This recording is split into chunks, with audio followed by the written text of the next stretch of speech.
Hey, what's up guys? So this is a brand new belt review for yous, and this is quite a nostalgic one for many WWF WWE fans.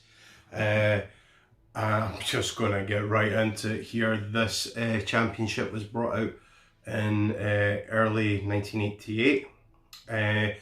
It was won by Andre the Giant and then given to the $1 Million Man Ted DiBiase, and then it was officially won at properly officially won at WrestleMania 4 in a one-night tournament because circumstances surrounding how the $1 Million Man got the championship were in controversy, so they decided to strip him of the championship and hold it up and hold this one night tournament at WrestleMania 4. And this championship has had a crazy traditional 10-year history. It has been won by the likes of, like I say, Andre the Giant, $1 Million Man Ted DiBiase kind of held it, the Macho Man Randy Savage held it, Hulk Hogan held it, the Ultimate Warrior, Sergeant Slaughter, Ric Flair, Bret the Hitman Hart, Yokozuna, and it has also went to Bob Backlund, Kevin Nash, the Heartbreak Kid Shawn Michaels, The Undertaker, and Psycho Sid. Psycho Sid won it first, and then The Undertaker winning it at historically winning it at WrestleMania 13. And then the last person to officially have this championship is the Texas Rattlesnake himself, Stone Cold Steve Austin. So without further ado, you know exactly what championship I'm talking about. It is the Winged Eagle. Lovely looking championship, but in a lot of people's opinion, very, very overrated championship belt. Now, if you can see the main plate there, you'll see you have the design of the Winged Eagle smack down in the middle there. You have the WWF WWE logo up here with world under that, a world banner, and then you go down to the globe, down to wrestling champion at the bottom with a black name strip, and then you have grapplers all over the belt with sort of a sun blade effect going around there, heavyweight on top of the eagle. Lovely looking eagle actually. And then you have the sidebars, sort of like the template of what the sidebars are for the championships now, coincidentally enough. And then on either side you have two side plates, old school side plates, not like the ones that they have now. You have the WWF WWE logo on there, and you have sort of the same effect as the main plate. You sort of have blade / sun effect with grapplers on there, sort of ribbon around them. You have that on plate number 4 and 5 as well, sort of the same design. And then you have a 6 plate here, sort of like a nameplate for WWF WWE Champion. Apparently the Ultimate Warrior had his own one, which had WWF here, and then under it had Ultimate Warrior, so he had to be different from everybody else. And then you have a gold tip here, only a half gold tip. I will get into that in another video for another time, so don't worry about that. And you have a space for a signature here, so you could possibly get Stone Cold Steve Austin, Bret Hart, Kevin Nash to sign it if you so desire.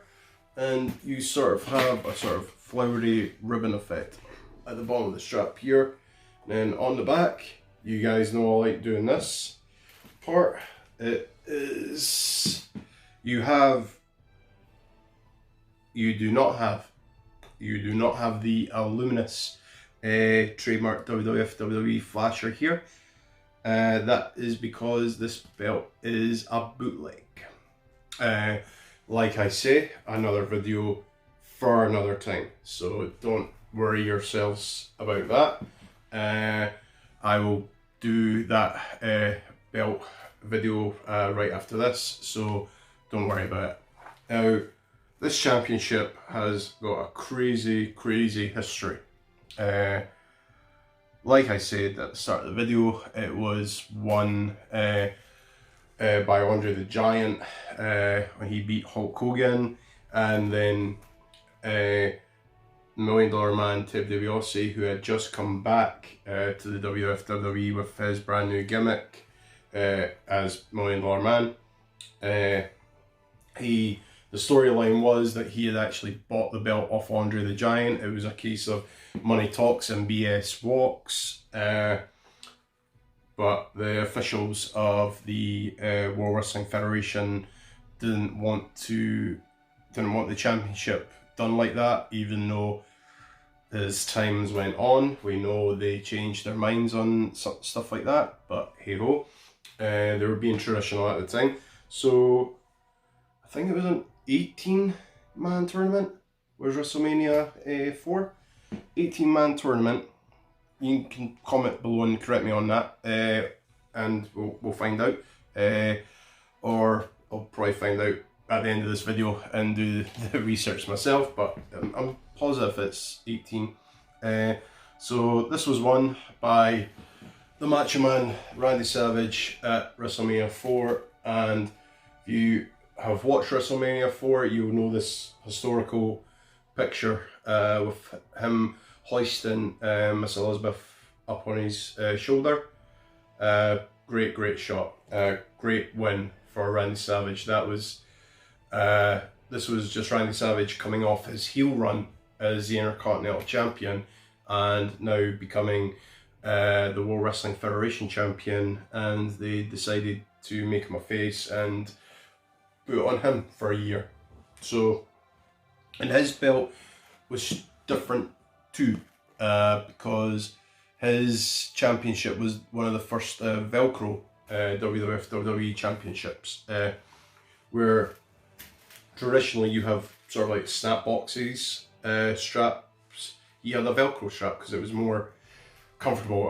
Randy Savage was quite a trim, thin wrestler, so he felt it was more comfortable to wear belt straps like that. Going forward, unfortunately for a lot of fans who were a fan of Randy Savage, he was beaten a year later by Hulk Hogan at WrestleMania 5, subtitled The Mega Powers Explode. What a match. This match was off the chain. If you were a Randy Savage fan, even though he was turning heel at the time, you were so for Randy Savage. But if you were a Hulk Hogan fan, you know, you were really going for the Hulkster to regain the WWF Championship. So, you know, it was a great, awesome match. And then a year later, the torch got passed to the Ultimate Warrior, and Ultimate Warrior had a really awesome run as champion, in a lot of people's opinion. He was one of the first wrestlers to come out with all the straps being multicolored every few months. I mean, they did have different coloured straps back in the day, in the 60s and 70s and early 80s, but he was the one that came up with it. They sort of felt for the Ultimate Warrior with him being a multicoloured guy, even though Randy Savage was as well. They just felt that changing the straps for the Ultimate Warrior would add something different to his character. Lo and behold, several years later, when they started making replicas, they produced like a white strap, blue strap, yellow strap for Randy Savage, for the Ultimate Warrior. Sorry, and sorry, I've got Randy Savage on the head. In the head at the moment, must be because I'm wearing his Macho King t-shirt. So yeah, the Ultimate Warrior held it from WrestleMania 6 all the way up to the Royal Rumble 91, where Sergeant Slaughter had won the championship. Strangely enough, the Ultimate Warrior was actually entering a program with Randy Savage at the time, and you felt that Randy Savage should have been facing the Ultimate Warrior at the Royal Rumble, but Golf 1 was going around at the time, and Vince McMahon felt that Sergeant Slaughter was the big ass heel of the company at the time and decided to put the championship on him. And then come WrestleMania 7, it ended up being Hulk Hogan who beat Sergeant Slaughter for the championship there. And then as we go forward into November, The Undertaker beat Hulk Hogan at Survivor Series a year later from him debuting, so that was pretty cool. You know, The Undertaker beat the immortal Hulk Hogan, and that catapulted The Undertaker onto sky's the limit for his career. And then Hulk Hogan had won it back a few days later from The Undertaker, and controversy around that. Again, Hulk Hogan was stripped of the championship, and it was put up in the Royal Rumble 92, where Ric Flair had actually won the championship, entering at number 3, and went the distance and won the championship. And throughout that time, going from 92, 93, 94, 95, 96, all the way up to March of 98. So you had Randy Savage win it back from Flair. A few months later, not that long after SummerSlam 92, Ric Flair won it back from Savage. And a few weeks later, Bret Hart had actually won the championship, and that led to a program at WrestleMania 9 with him and Yokozuna. And anybody that's watched WrestleMania 9 knows what happened there. I don't need to go into too much detail, but who won and the main event at WrestleMania 9. So yeah, Yokozuna won it, and then he won it again for the record 5 times. At the time, record 5 times. It's more than that now, which sort of tarnishes it. But hey ho, in my opinion, it does. So eventually going into the very first King of the Ring pay-per-view, you had Yokozuna beat Hulk Hogan to win back the championship, and then Yokozuna entered a program with Lex Luger going into SummerSlam of 93. That didn't work out what they were planning for. Bret Hart ended up winning the championship back at WrestleMania 10, and that culminated to Bob Backlund winning it at the Survivor Series 94.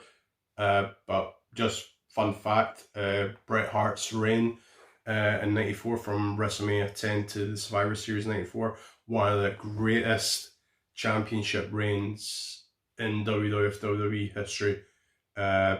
Phenomenal as champion at the time, okay?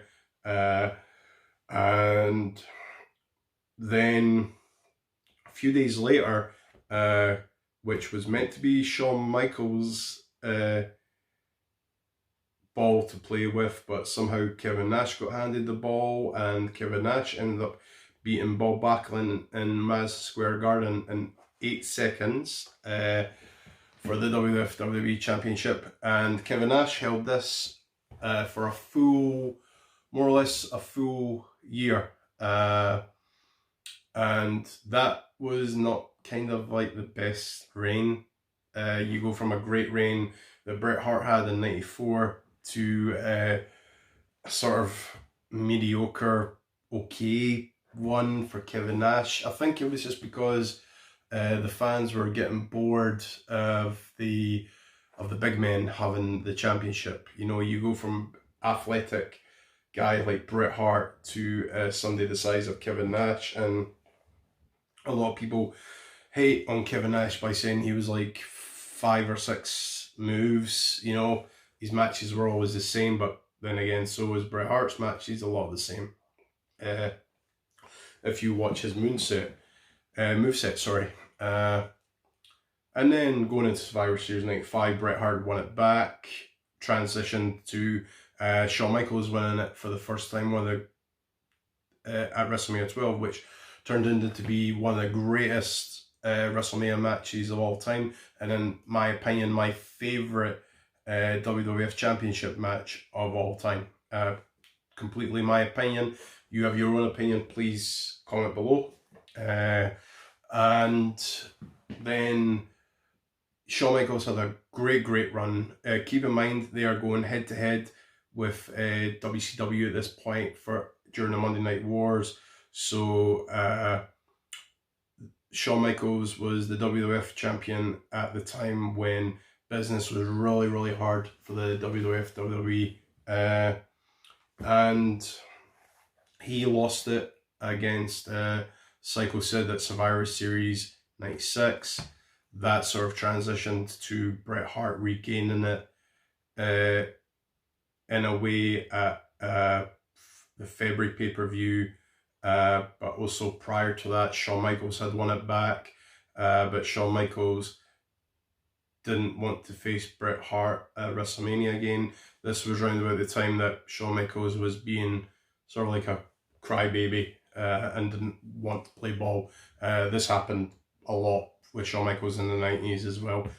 He was a prick, in all honesty, during that time. Even though he was a great champion, he was also a prick. And he'll tell you that as well, that he was being a prick back then. And going into WrestleMania 13, sorry, I don't know why WrestleMania still Randy Savage on my head because of his match with the Ultimate Warrior, WrestleMania 7. Going into WrestleMania 13, Psycho Sid had won the championship back from Bret Hart the night after the February pay-per-view, and it came down to two of the big men in the WWE at the time, where you had Psycho Sid this side and you had The Undertaker this side. And if you look at this picture here with The Undertaker with the WWF Championship, one of the greatest pictures in history, and one of the greatest wins in history as well. Even though The Undertaker had gone through a sort of transitional Madonna period with himself, reinvented himself, he felt that WrestleMania 13 deserved to have an old school look, and he went back with that.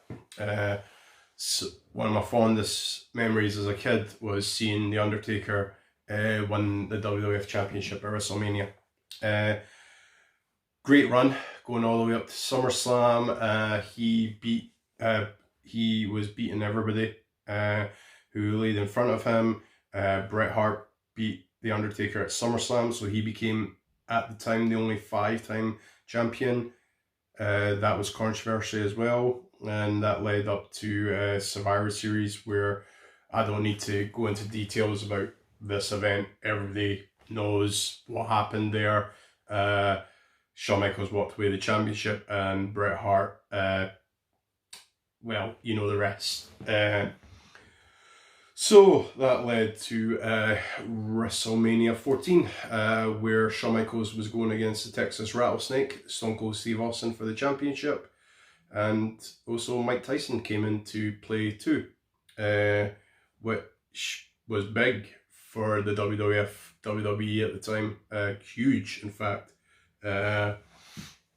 Everybody always, at the time, people were thinking that Mike Tyson was actually going to wrestle, and it was going to be a triple threat match at WrestleMania 14, but that was not the case. Shawn Michaels was going into WrestleMania 14 with back issues, and they wanted to get the championship off him, and Austin was going in there as a challenger, and so Stone Cold Steve Austin is the last person to hold this championship, which would become the following night on Raw. In fact, it was either the following night on Raw or I think it was it was the following night on Raw, the Monday after WrestleMania, where this championship got introduced.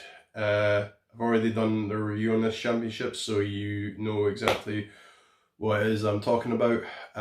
So this turned into this. So it's pretty historical couple of nights there. So yeah, this is sort of my in-depth review of the Winged Eagle. A little bit different than what my previous videos have been. I hope you've enjoyed it, actually, because I've enjoyed doing it to you in this way. I hope you've liked the new layout as well. It's a little bit more different than what previous belt videos were, so hopefully going forward this is the way that this channel is going to be. But a couple of shout outs here. First shout out is to the sponsor of this channel, Meat and Potatoes. meatandpotatoes.co.uk. If you are from the Edinburgh area and you come from Portobello and you are looking for a t-shirt to brighten yourself up during this time, or if you're even from the Press and Pans area as well, go online. I'll put the description down here below, and go online and see what these guys can do for you. They have all the colours of the rainbow, and they have sizes from small to bear size, let's just say, okay? They have all the way going up to bear sizes, and quite recently they even added pink for breast cancer awareness, so that was pretty cool of them as well. Going forward, they are looking to add more areas to their catalogue, so just bear with me, and hopefully I'll be able to give out more names as time goes. But they do t-shirts, they do face masks, and they do bags for life as well. Save yourself a little bit of money instead of buying 15-20p bags, and buy these bags for life from these guys. You won't be disappointed with them. And one last shout out goes out to Hazard F5. He is doing wonderful with his page at the moment. He is one of the greatest belt reviewers that I can think of, that I know.